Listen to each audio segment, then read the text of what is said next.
Memiliki kebun sawit tapi hanya panen sawit. Tentu kita sebagai petani ingin memiliki penghasilan tambahan dari kebun kita. Nah, sebagai petani yang cerdas, kita harus memikirkan tanaman apa yang cocok berdampingan dengan sawit. Nah, saya beruji coba di kebun kami dengan menanam atau tumpang sari dengan kopi. Lalu, bagaimanakah nanti hasilnya? Tentunya ini masih dalam perjalanan yang cukup panjang. Namun saya akan menceritakan beberapa hal mengapa saya ingin bertumpang sari dengan kopi. Apakah keuntungannya? Apakah bisa menghasilkan cuan lebih?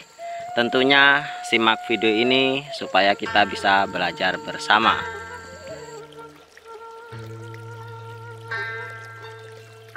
Assalamualaikum warahmatullahi wabarakatuh. Sahabatku para petani sawit, apa kabar? Semoga kalian selalu dalam keadaan sehat walafiat. Amin.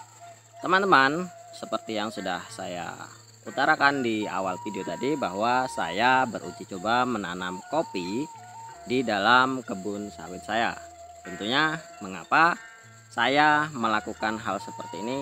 Apa yang mendasari sehingga mendorong saya untuk berbuat seperti ini? Dan tentunya teman-teman, kita sebagai petani sawit tentu ingin mendapatkan hasil dari kebun sawit yang melimpah. Dan sebagai petani kecil yang hanya memiliki lahan sempit, tentunya kita harus berpikir lebih luas lagi bagaimana caranya kita bisa menghasilkan cuan yang lebih, tentunya dari tanah kita yang sedikit. Nah, dari situ saya berpikir tanaman apa yang cocok untuk dijadikan tumpang sari dengan sawit. Hingga akhirnya beberapa pertimbangan saya memilih kopi.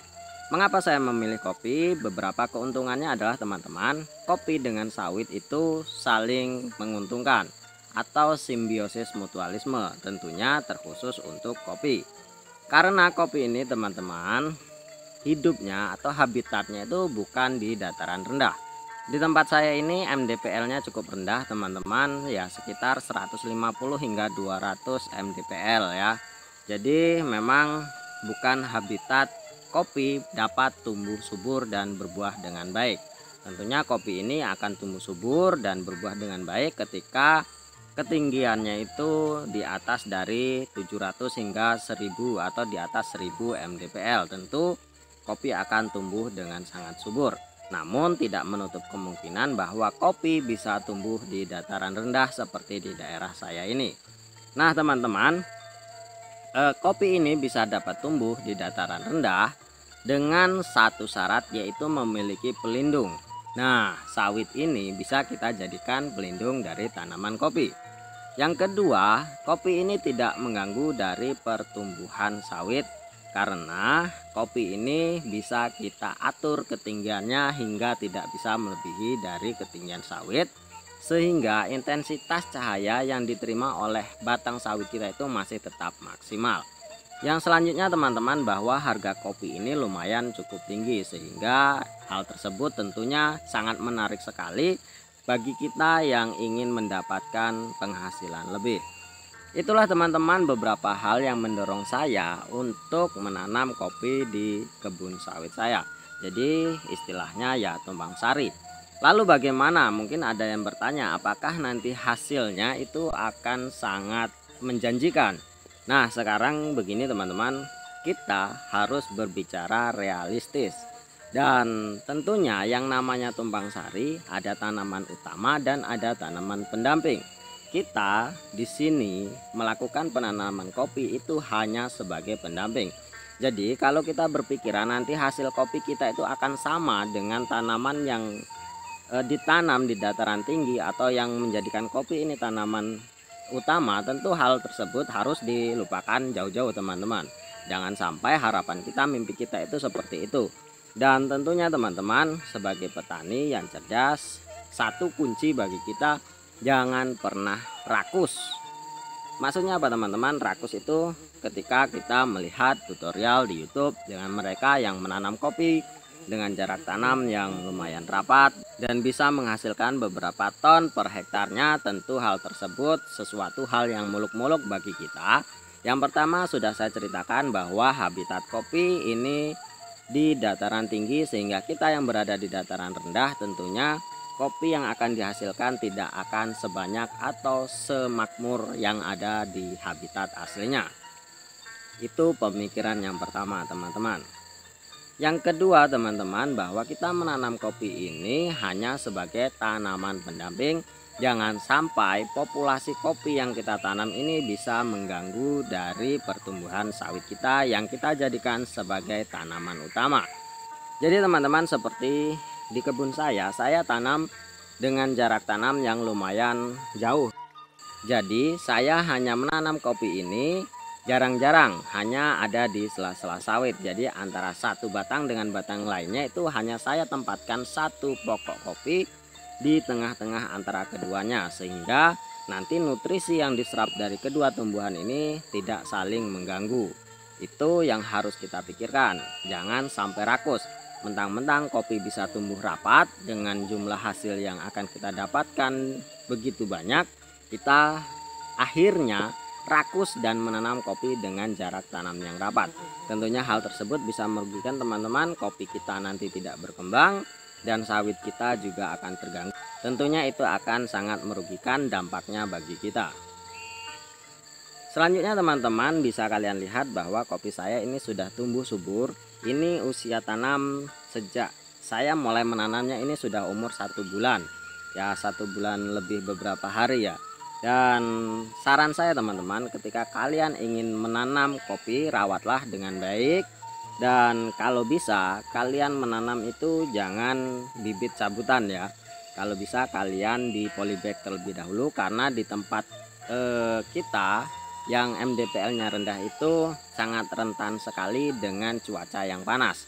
Jadi ketika kita nanam bibit cabutan, saat kita tanam, tentu ketika terkena udara yang panas, kopi ini mudah sekali stres dan bisa berpotensi mati.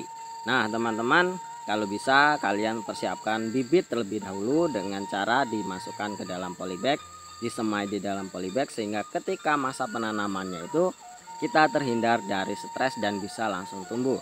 Yang kedua teman-teman, lakukanlah penanaman ketika musim hujan yang tinggi. Jadi jangan kalian menanam ketika akan musim kemarau. Kalau saran saya, lebih baik kalian menanam ketika bulan 11, bulan 12 hingga bulan 1. Jadi ketika curah hujan yang cukup tinggi setelah kita tanam, maka kopi kita bisa tumbuh dengan subur. Karena kopi ini memang benar-benar membutuhkan curah hujan yang cukup tinggi teman-teman untuk masa pertumbuhannya. Nanti kalau memang sudah tumbuh besar, akarnya sudah kuat, mungkin kopi ini bisa tumbuh meskipun dalam keadaan kemarau. Lalu yang selanjutnya teman-teman, kalian harus merawat kopi kalian dengan sungguh-sungguh. Anggap saja kopi ini sebagai saudara kalian sendiri, anak kandung kalian sendiri, atau orang tua kalian sendiri. Seperti yang saya lakukan pembokoran di sekitar piringan kopi saya. Lalu saya pemupukan itu lebih intens daripada yang dilakukan di daerah habitatnya. Kalau saya mendengar cerita mereka yang menanam di dataran tinggi, kopi tanpa dilakukan pemupukan pun akan tumbuh subur. Namun kita antisipasi di dataran rendah, tentu hara yang ada atau nutrisi yang ada di daerah kita ini mungkin tidak sama dengan yang ada di dataran tinggi. Jadi pemupukan harus dilakukan lebih intens. Saya berencana ingin melakukan pemupukan 1 bulan sekali, tapi dengan dosis yang sangat kecil.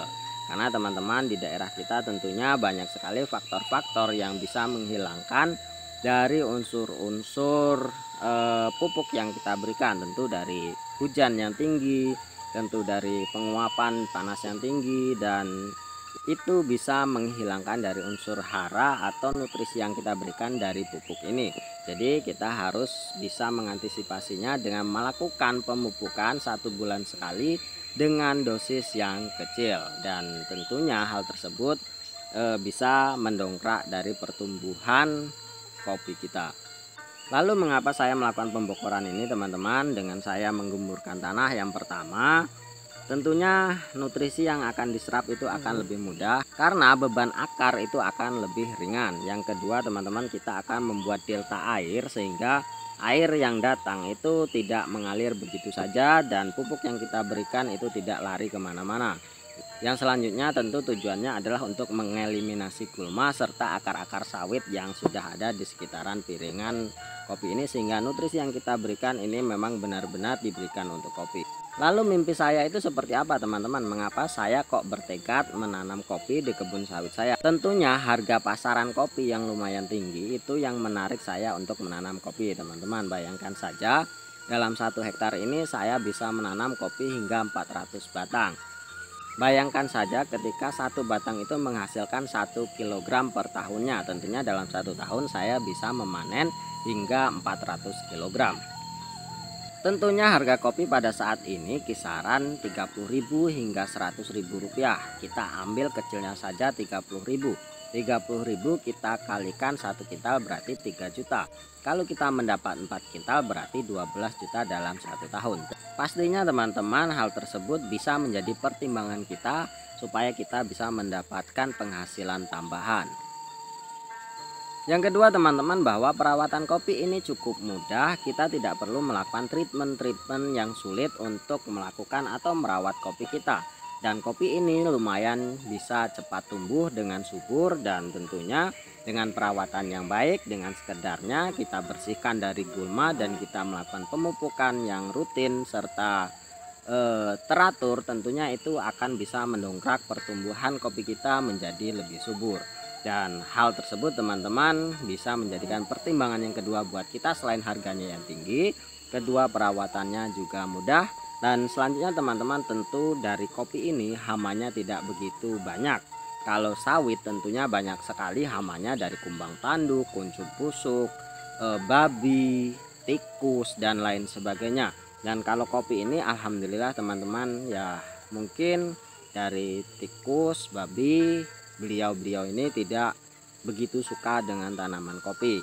Dan entah nanti kalau sudah berbuah mungkin tupai itu masih bisa mau memakannya, kita belum tahu. Kita uji coba nanti, kita lihat hasilnya seperti apa. Dan teman-teman, itulah beberapa faktor yang mendorong saya mengapa saya ingin menanam kopi.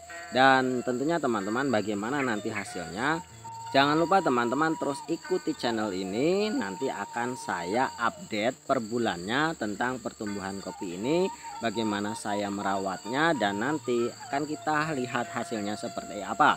Mungkin kalau kalian tertarik, kalian bisa mencobanya di kebun kalian. Dan tentunya teman-teman jangan pikir panjang, semakin cepat kalian lakukan tentu kalian akan semakin cepat pula mendapatkan hasilnya. Mungkin hanya ini teman-teman video kali ini. Terima kasih atas atensinya, semoga bermanfaat. Wassalamualaikum warahmatullahi wabarakatuh.